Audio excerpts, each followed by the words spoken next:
lecture is on the informative speech, which is the final speech you will have to do this semester. It would have been the persuasion speech, but I eliminated the persuasion speech since it is too difficult of a speech to do in this virtual classroom.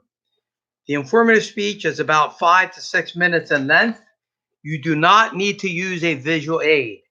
So disregard what the assignment sheet says on Blackboard. No visual aid is required. No outline is required. It's worth 100 points. You do not need to have an audience. So for both the personal opinion speech and the informative speech, which my Tuesday, Thursday classes would do at home and just send me a video clip, you do not need an audience. But however, you must submit a visual clip, not just an audio clip, and it must be sent to my Comcast address. You have until May 6th to do this speech. Okay, so I want to approve the topic that you're going to do for the informative speech. So before you begin the informative speech, email me the topic in complete sentence form to rdfrank48@comcast.net. The topic must be in complete sentence form. For instance, you might say something like, I want to speak on global warming. Don't just send me global warming. Put it in a complete sentence, but I will require you to submit your topic in a complete sentence so I could approve it. The structure of the speech, you will follow the intro, body, conclusion format. In the introduction, you'll have your opening statement.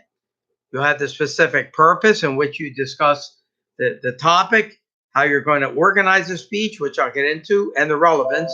Then you have your ethos and your conclusion, which includes the summary and concluding statement. Purpose of the informative speech is to increase our awareness on a certain topic. You are not to persuade us. Persuasion would be that you ask us to do something. So for instance, if you spoke about obesity, then at the end of the speech, you wouldn't ask us to begin a diet. So you cannot ask us to do anything directly related to the topic of the speech. That would be persuasion. If you do that, you'll lose a lot of points. You're only trying to increase our awareness on a certain topic. Now, ironically, the informative speech is pretty much a basic speech done in speech classes across the country, but it is a very difficult speech to select a topic for. For instance, a demonstration speech is easy because you're going to speak on a hands-on relevant topic. Personal opinion speech is easy because many of my students are opinionated. The persuasion speech is even easy because you're going to do a problem solution speech. The informative speech, however, has proven to be the most difficult speech to select a topic for. Okay, so again, you cannot persuade us, and you must submit the topic to me in complete sentence. All right, so now I want to discuss the way to structure the speech.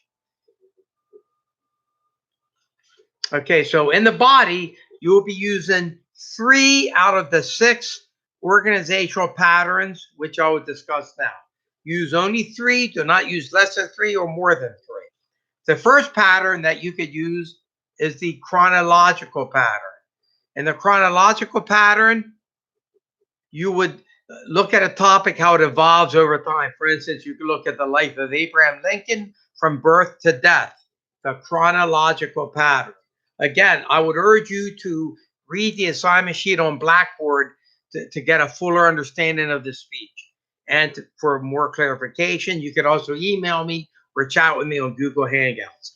The second pattern you can use is spatial geographic. This is where you would discuss things as they relate to each other in space. For instance, the relationship of the different parts of a computer or the spread of a disease in Asia. So that would be the spatial or geographic pattern. The third pattern is compare-contrast. With compare-contrast, you would discuss similarities and or differences between 2 items. For instance, 2 governments, 2 theories, 2 presidents, etc. One thing I forgot to mention is that with the speech, you must stay neutral. Now, with the personal opinion speech, you can have an opinion and you could be biased.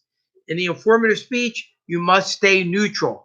This usually applies to topics that are position topics, such as abortion, marijuana legislation.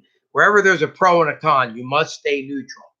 Okay, the next pattern you could use is topical. Topical is where you would take a larger topic and break it down to subtopics. For instance, you could discuss breast cancer and you could discuss the cause, symptoms, and treatment of breast cancer. So anytime you take a larger topic, break it down to subtopics, that would be topical. Another pattern is cause and effect. This is probably the most popular pattern. This is where you discuss what causes something and what the consequences are. For instance, what causes earthquakes? What are the effects? What causes cancer? What are the effects? What causes a tsunami? What are the effects? This pattern is very popular. It could be used with a wide variety of topics, such as medical topics, weather-related issues, what causes hurricanes, what are the effects. So it's probably one of the more popular patterns. And again, you need to use 3 out of the 6. The final pattern is the definition pattern. This is where you would provide definitions for abstract ideas. For instance, capitalism, communism, etc. Terrorism. So like, let's say, for instance, you wanted to speak on terrorism. You could first provide definitions. Then you could talk about what causes terrorism, what are the effects. They could talk about terrorist events in other parts of the country. So in that example, I used 3 patterns. I used a definition pattern, cause and effect, and spatial. Let's take another topic. Let's say I want to talk about lung cancer.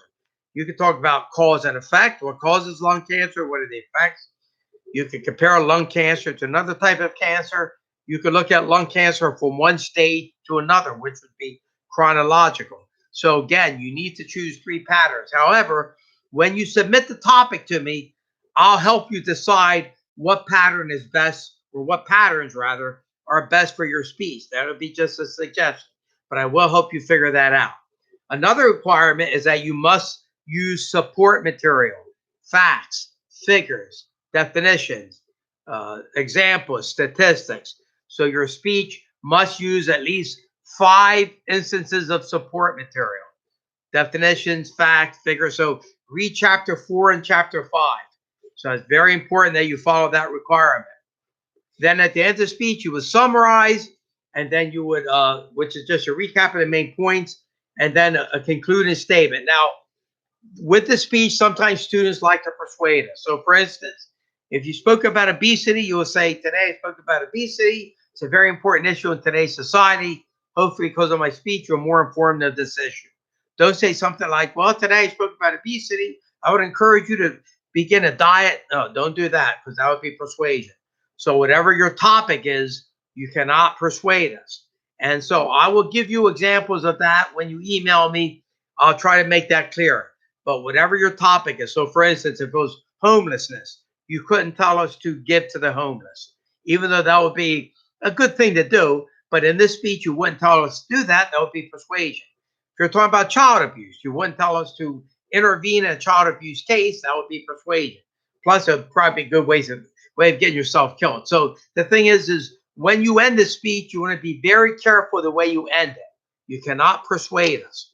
All right. Now, this speech is due by May 6th, or I believe it's May 5th, rather, for my Tuesday, Thursday class, and May 6th for my Monday, Wednesday class. Now, if you have any questions, email me at rdfrank48@comcast.net. Also, I will require you to submit your topic in complete sentence form at your earliest convenience. Don't put it off. So I'll give you at least maybe till the first end of the first week in April. But it's very important that you submit your topic to me in complete sentences, or in a complete sentence. Do not try to do a speech on this topic unless I approve it, the topic. So this way you're not wasting time. Trust me, many students have done speeches on topics that I would have disapproved. So please submit the topic to me in complete sentence format before you begin work on the speech. So this way it'll prevent you from wasting time. Other than that, I'm going to end this lecture. However, I am here for you to chat with on Google Hangouts. Also, if you want to email me, actually, you do have to email me with your topic selection. But if you have any other questions related to the speech, that's fine. Right now, you should be probably working on the personal opinion speech. That is the one that needs to be done before the informative speech. However, all of your speeches, along with the final exam, which is already posted, will be due by May 5th, May 6th for the Monday or Wednesday class. So that's the end of this lecture. Thank you.